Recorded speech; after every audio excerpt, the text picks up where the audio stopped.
My drink. Well,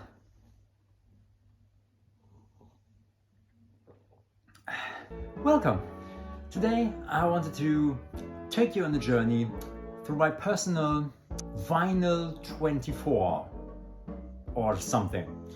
The records that I bought or received last year on vinyl. As you can see, I am an avid collector, and I'm not like, every album that I enjoy listening to I need on vinyl, but there are things that I really enjoy listening at home in my setup, not only on earbuds, or the car. So without further ado, let's dive into it. There's a lot of stuff going on here, especially genre wise, because I'm open to any genre, to a lot of things. I'm starting off with Gorgoroth. That rhymes, and things that rhyme are good, right? Gorgoroth, black metal from Norway, very well, it's a classic.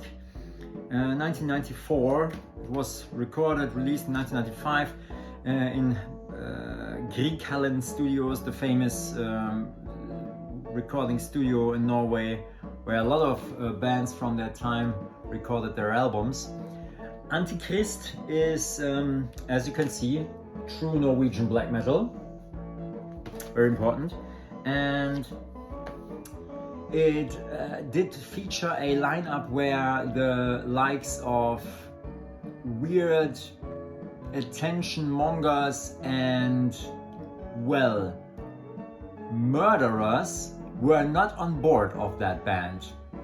I don't like the phase where the lineup changed and they recorded a couple albums with different people, but then they kind of left, got thrown out. I don't even know actually, and afterwards a couple of people from the old lineup returned, and nowadays they are back to old glory or whatever. Anyways, this is essential black metal listening. So if you are new to the genre, if you want to learn the ropes, this record is an absolute must-have. And last year I treated myself to it. It's a reissue, of course. It's not the 1995 issue, which is probably $1,000 on Discogs. But I don't know. But I don't care about these kinds of things. If the record actually sounds good, fine by me, right? Next record. Noah, which is Lewis Cole and Genevieve Attari, basically, and a ton of other musicians that you can see here in the credits. Every song has a huge line of creditations is that a word? Of people who worked on that song, who played saxophone, who played the bass, who played whatever weird instrument Lewis Cole came up with.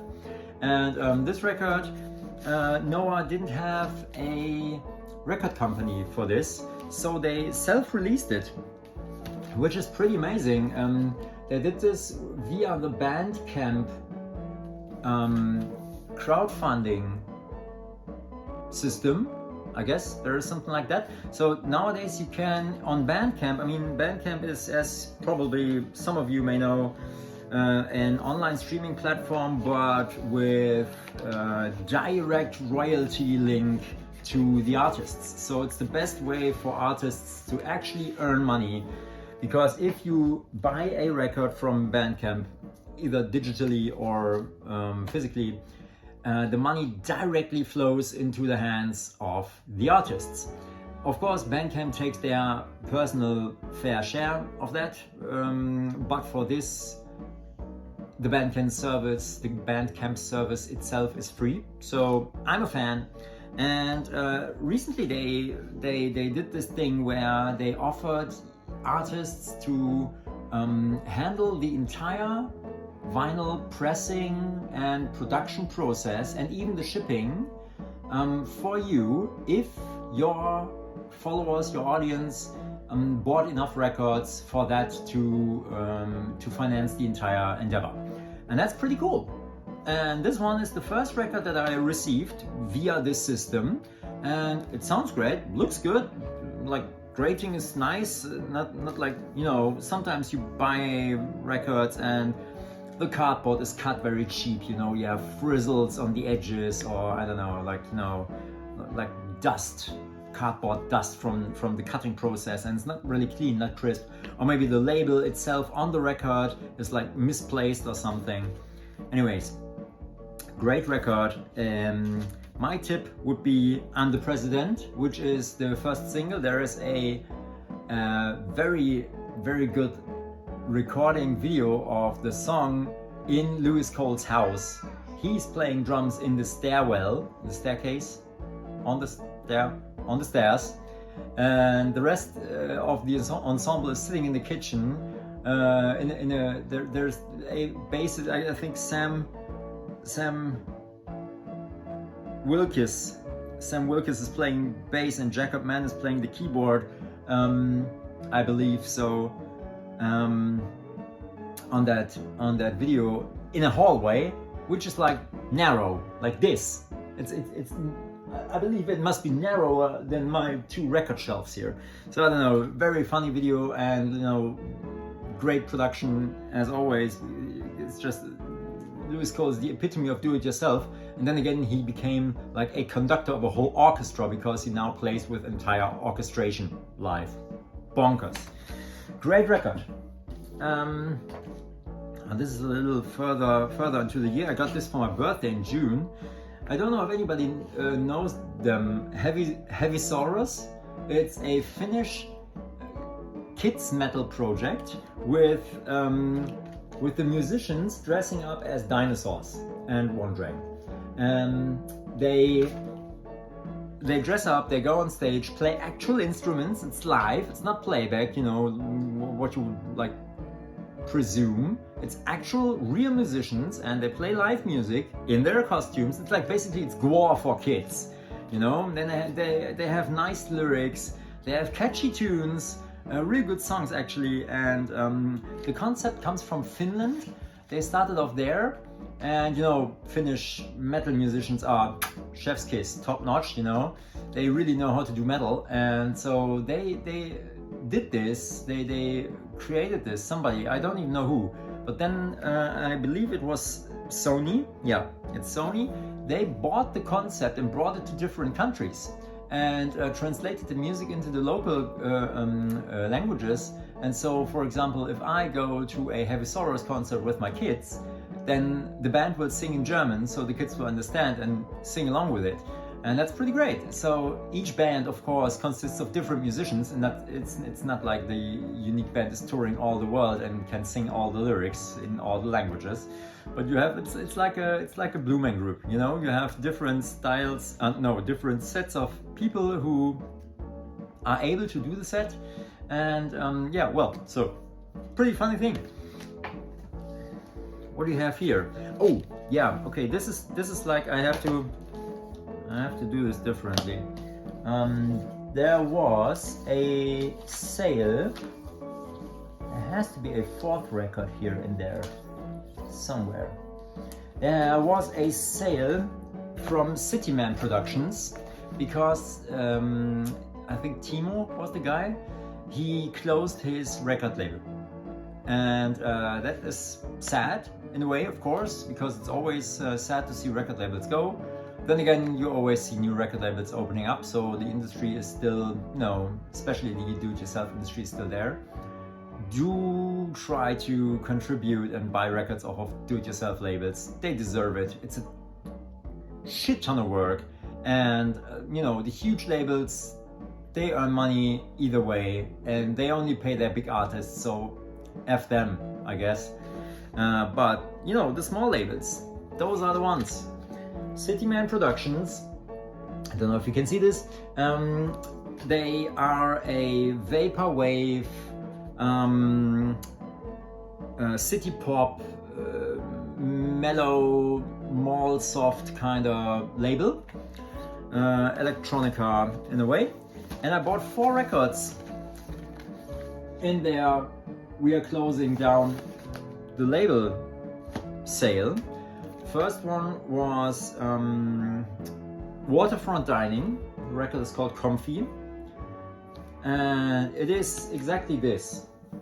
It's like basically it's like time on the beach, reminiscent, recorded with an old, I don't know, portable VHS recorder, memories of old, you know, of your childhood trips to the beach. I don't know, I haven't been there. I mean, I have to the beach, been to the beach, but you know what I mean. It's not like the American, Japanese, I don't know what countryside people visiting the beach. We don't have a lot of beaches and they are not that beautiful in Germany, but anyways, this is kind of the feeling that this suggests. Then we have my sister's Fugazi shirt.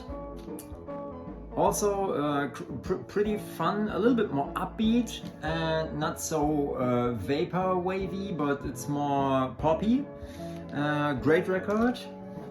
And then there is Paradise of Yesterday. Very nice, gorgeous record. I mean, look at that artwork, gorgeous. Very, very cool, slow, chilly, vapory music.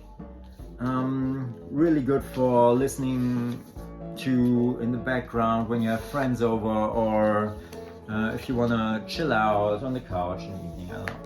Great record, I love it. And then there's 2-0-2, I guess it's called. I believe it's called that. It's difficult. It's like 2 large eyes, nothing, 2 large eyes, I, nothing, I. I guess it's 2-0-2. I haven't read up on that one either. This one's even got an Obi strip, like the old Japanese CDs, you know, or like video games. And the guy made an effort, you know, I mean, I don't know if you can actually see this, but this is like a jungle marble. It's beautiful, beautiful. And well, they sound great, and it's a pity that the label doesn't run anymore. But I mean, then again, you have tons of other labels like High Wraith Records, or for example, Time Slave Recordings and stuff like that. So your synthwave, vapor, city pop itch will be scratched if you keep looking.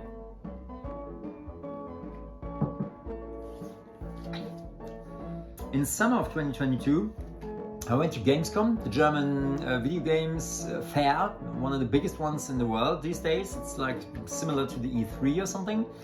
There I went to the booth of Black Screen Records, a Cologne-based record company that specialized in video game soundtracks.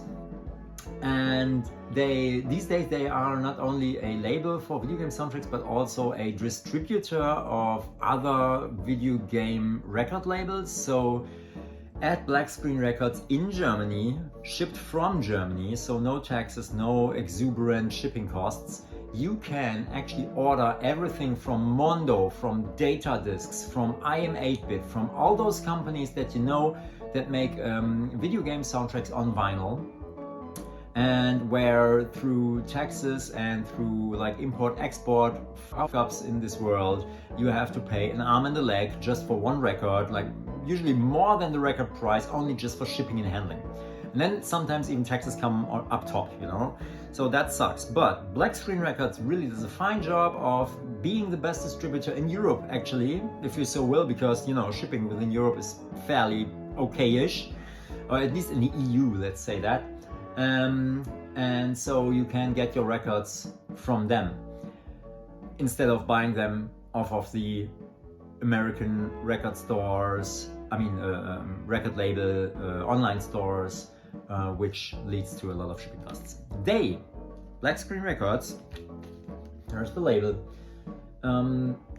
released a vinyl called Games Baked in Germany, So of course Germany, it looks like a sausage, but kind of like a hot dog, and it's exactly that. It's a hot dog of a video game soundtrack. So it's a sampler, and there are songs from Everspace 2, from Atlas Fallen, from Enshrouded, from Sticky Business, from different games, but all German people. Like it's basically the German video game scene creme de la creme when it comes to music, you know. There are some composers who are not from Germany, but the games are from Germany, if I understand the whole thing correctly. I think that's basically it. Video game music from games made in Germany. Most of the composers are Germans too, so that's pretty unique because you don't see that very often. At the same booth, I bought myself the Ghost in the Shell soundtrack to the original soundtrack, all music from Kujikawa. It's an incredible soundtrack because it's actually it's not like what you would expect from a cyberpunk anime from the 90s.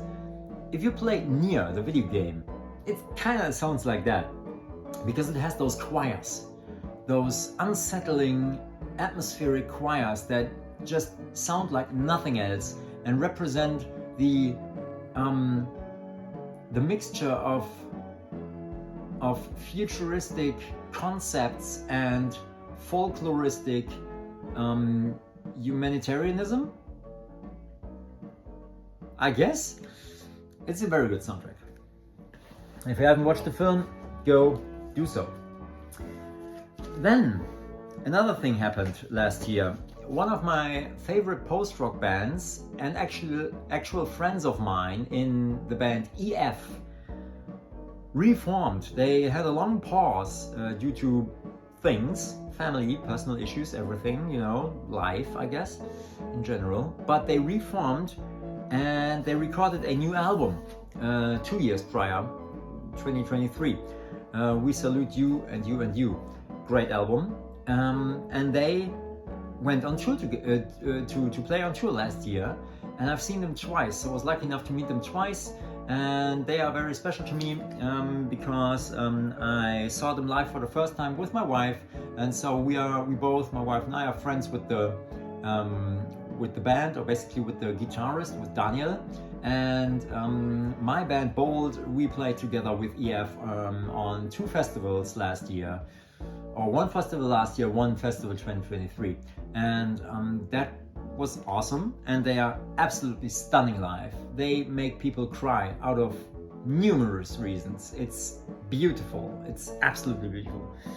And this is actually the live record from the show that we went on together. We played Dunk Festival 2023 with my band Bold, and EF were there too. And that recording, that show that they played, they recorded on vinyl, and Dunk Records recorded this and released this. So that's really, really nice, a live record of EF. And here we have EF and Tiny Fingers split EP. It's just something that I didn't own yet. So now I believe, if I'm not mistaken, I'm only missing 1 or 2 albums by EF on vinyl. So at some point my collection will be complete. Then we have something very, very special because this band released an album in 2000 and I believe 2004. Yes, it's 2004 because it's the 20th anniversary edition that I bought.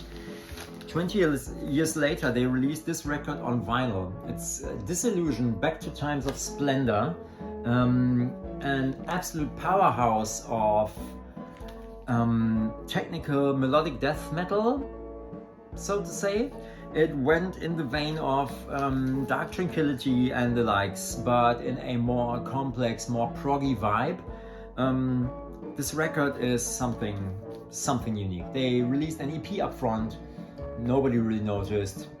The underground did. The underground noticed, and it was a good EP. So good enough as to like make them hit a deal with a record company for this album. But this album hit like a meteor. People were not expecting that. There was suddenly this band who completely turned around the scene, because they took melodic death metal to the next level, and not in a way that Opeth did, but more in a way that Dream Theater would have done, you know? Or like if Dream Theater and Emperor made an album together, that would be probably something like this. It's an amazing record, and I'm really happy to have this. It's like second one to the last second, down to the last second. It's an absolute killer of an album. It's no fillers, really something to give a try. Something to give a try is also Czarface, the supergroup of Esoteric and its Inspector Deck. My God, those hip hop names. Yeah, so you might know them from the Wu-Tang surroundings. They formed this, yeah, super group, you would say, but yeah, it's just, you know, it's a hip hop crew, so to say, and they picked up that comic book kind of characteristic. This is actually the Black Friday, the Record Store Day Black Friday edition with 2 bonus tracks. Oh my God, I'm so privileged.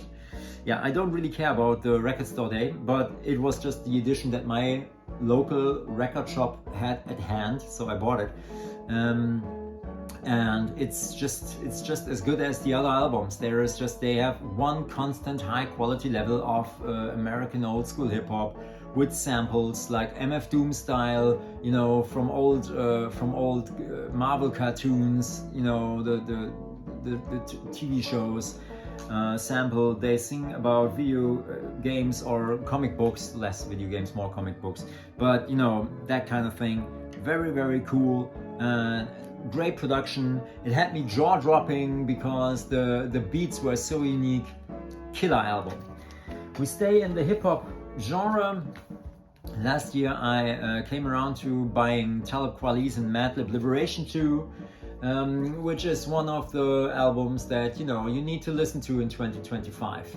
In a year where Donald Trump takes over the United States with his billionaire buddies, judge each other off about how rich they are and how powerful they want to be and are and try to be and whatnot.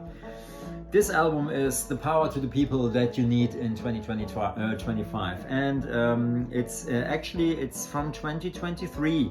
So I mean, of course, a time where Trump already had been in the office, and it's just, you know, it doesn't get old, sadly enough. But it's still a very, very current record, lyric-wise and message-wise. So give it a spin.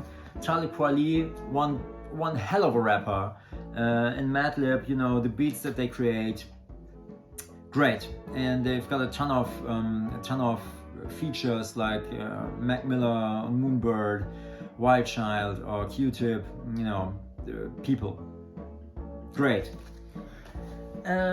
Something in a similar vein, I bought the Nehruvian Doom record, which is a collaboration record of MF Doom and Bishop Nehru, exactly.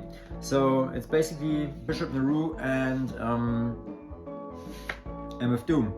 So, you know, it's exactly what you would expect, right? If you have like 2 hip-hop legends, 2 great artists put together in a room recording an album, it's not gonna be bad. So yeah, just one more for the American OG hip-hop collection. Oh yeah, then I was talking about Time Slave Recordings, this synth pop, city pop synthwave label. They, for the first time, released Mitch Murder's Current Events on vinyl, which also is basically a very up-to-date record. It samples like news bits and anchor speeches, news anchor speeches or something from the 80s, spanning, you know, I don't know, crises all over the world. But this is, you know, it's just the same thing. History repeats itself over and over again, always. And so this is a very current record, but it's also a very good record in terms of synth pop music. Mitch Murder. I mean Mitch Murder. You know, he's one of the first ones. Sweden. The Swedes make good music. They do. And you know, you can't have enough good synthwave music on vinyl. At least I can't. Satellite Young, I bought off the same record label. I was very, very happy to see that while I was ordering the Mitch Murder, Timeslave Recordings already had, and I didn't know that before, released Satellite Young's debut LP. They originally self-released that on Bandcamp in 2017, which is where I got to know that band. And it's basically Japanese city pop, but these days, you know, modern city pop, beautifully produced with a lot of zhush and synthy spice to it. So it's not entirely 80s vibey, but it's also at the same time absolutely 80s vibey, but you know, from these days. And I'm very, very happy that they released this record on vinyl. It's so glossy and shiny. It's beautiful. The cover artwork is actually a little different from the digital version, but I love it. And the record itself, I love myself a splatter vinyl. And this one's pink and rose. Gorgeous. So it sounds great too, so very good production. Anyways, can't really say much about this apart from give it a listen if you're into city pop and good vibey goodness. And then I have I have to like 20 minutes later. Grab a little something here. I went to a concert of Master Boot Record and I bought two of their albums on vinyl. Master Boot Record is a band. They play metal but with Ataris and Commodores and whatnot, with old home computers, and they sound just like, I don't know, Turrican had received a metal soundtrack. That's what they sound like. And that's actually what they look like too. I mean, it's a motherboard, right? And this is a 3.5-inch disc.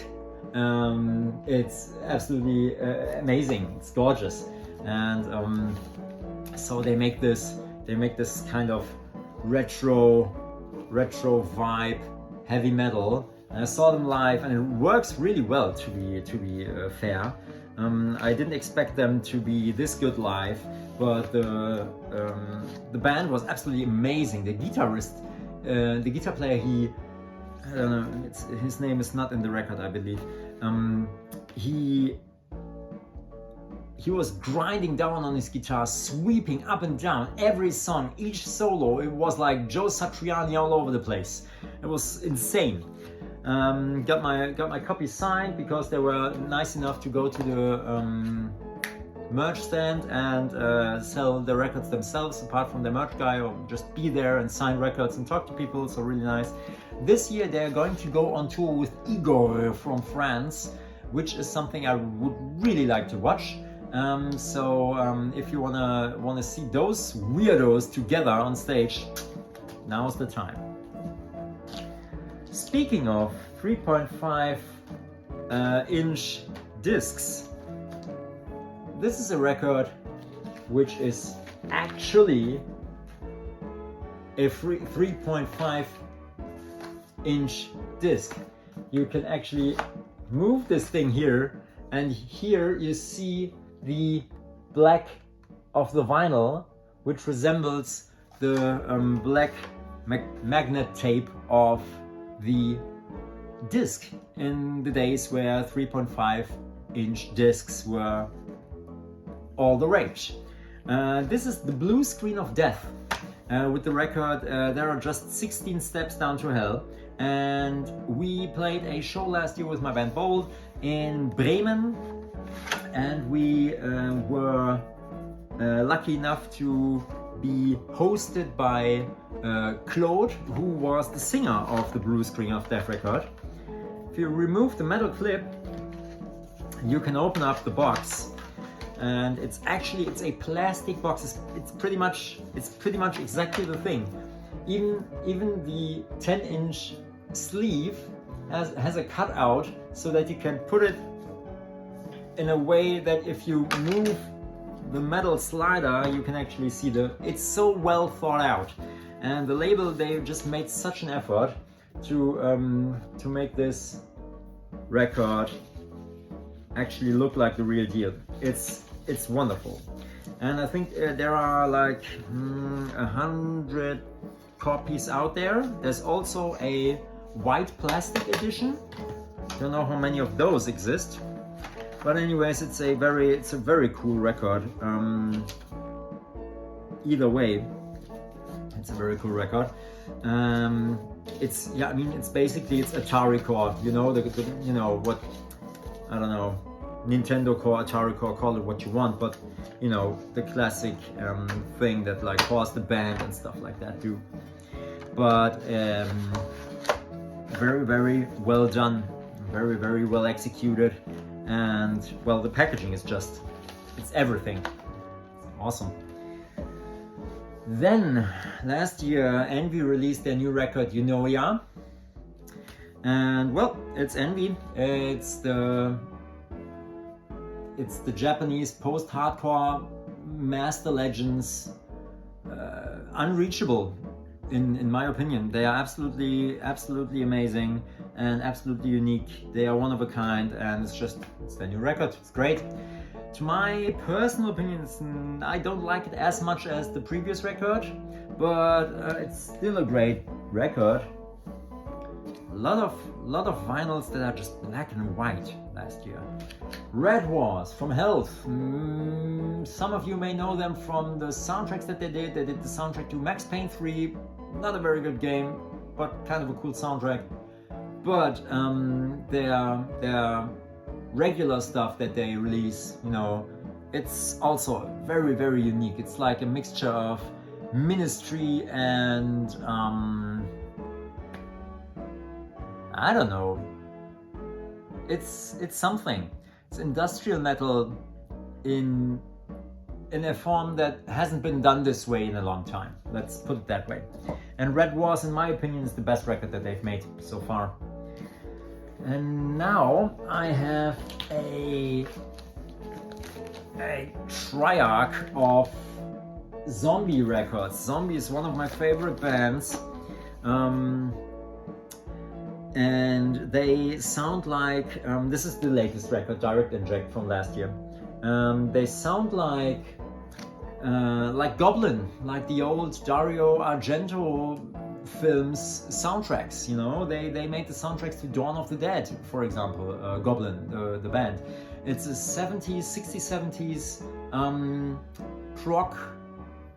rock band in a way, but they were instrumental and they were very synth heavy, unique. And Zombi is pretty much the only band who picked up that musical style, and they were recognized by Goblin, and at some point a couple of years ago they actually played a few shows together, which must have been the biggest form of homage to them, or of honor, you know. Anyways, I love Zombi very much. This is the latest record, very good. Here we have Cosmos, which is like, I think, their second or third record. In a re-released edition, 20th anniversary edition, limited to 500 copies, with a third vinyl that has some sort of bonus tracks on it. It's a trifold. Oh my god, like this. I hate trifolds. I mean, they are huge anyways, right? Whew. Nice glossy artwork, and the records, of course, which have also a beautiful optical effect here. That's black and white splatter in blue and smoke gray or something. I don't know the real terms, but I think that's about it. And the first A and B side is this sort of space supernova green, black, grayish, yellow. Marvelous. Pretty. I like Pretty Records. Nice record label name. I like Pretty Records. Don't steal it from me, it's mine. Right, and because shipping is always not so nice when you buy from Relapse Records in the States, I always try to buy like a couple of items when I order something from Zombi. Then I usually try to order something else from Relapse Records, and that was the time when I bought the 2022 compilation of Zombie and Friends, which they did with musicians from The Sword, of Trans Am, Pinkish Black, and Zao, so other buddies of them, and they collaborated and played cover versions of like old songs from the Bee Gees or from Alan Parsons Project or from, I don't know, many, Neil Diamond, yeah, exactly. So really fun project, and really suits the band, I guess. It's different, but it totally suits them. I love it. Then for Christmas I received two things: ActRazer, also a synthwave record from by Michael Glover in 2012. And it's so with being a record from 2012, it's basically one of the first synthwave records to hit the shelves, you know, more or less. This is like a re-release, very nice. And also for Christmas I received The Needs. It's the record of Barry Epoch and Fiona Lynch. Barry Epoch Topping. Barry Topping is his full name, but Epoch is his artist's name. They did the soundtrack to Paradise Killer, which is an absolute masterpiece of 90s pop music. Basically, it sounds like a mixture of Whitney Houston and, I don't know, New Kids on the Block, Michael Jackson, and all the likes of those glorious musical times of pop music. And that was basically the soundtrack that they did or that Barry Topping did for Paradise Killer. And he featured Fiona Lynch on one song of that record. And that hit like a bomb, and so they decided to make another record without a video game, just on their own, for themselves, so to say, calling it The Needs. The band is, so to say, so-called The Needs. It's also the record name, and yeah, it's exactly what you would expect. It's basically the soundtrack to Paradise Killer 2 without the game existing yet, and also with more vocals. Absolute recommendation. Finally, Sonic Frontiers. I don't know if anybody's a fan of Sonic of yours, but Sonic Frontiers is basically the Breath of the Wild of the Sonic games. It's an open world exploration Sonic. I actually love that game. It's really unique, and it gives me true Sonic Adventure vibes, but in a very unique and kind of scary, daylight changing, exploration, free world, free roaming environment. And the first island that you're on looks like you're running around Scotland, because it's so green and islandish, and you know, you've got shores and you know, huge ocean areas, and you've got metal enemies that look like they could be from Horizon Zero Dawn or something. And the soundtrack to the game is by Data Discs, another company that I really appreciate for the work that they do, because they put soundtracks on vinyl in a high quality level, It's always sound great, they always look great, they have a great packaging, usually they have like prints in it, love it.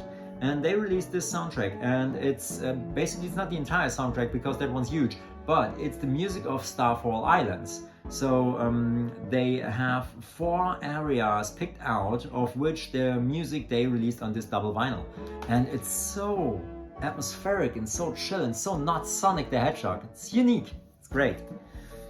That was actually the last one. I mean, it's a ton of records, I didn't count them, but it's probably like, I don't know, almost 20 or 30 records there. And so thanks for listening. Maybe there was something in there that might be of your interest and that might tickle your fancy. Let me know in the comments if there's anything that you own, have listened to because of my video, and that you enjoy. I would love that. Cheers, see you in the next drum cover, I guess. you.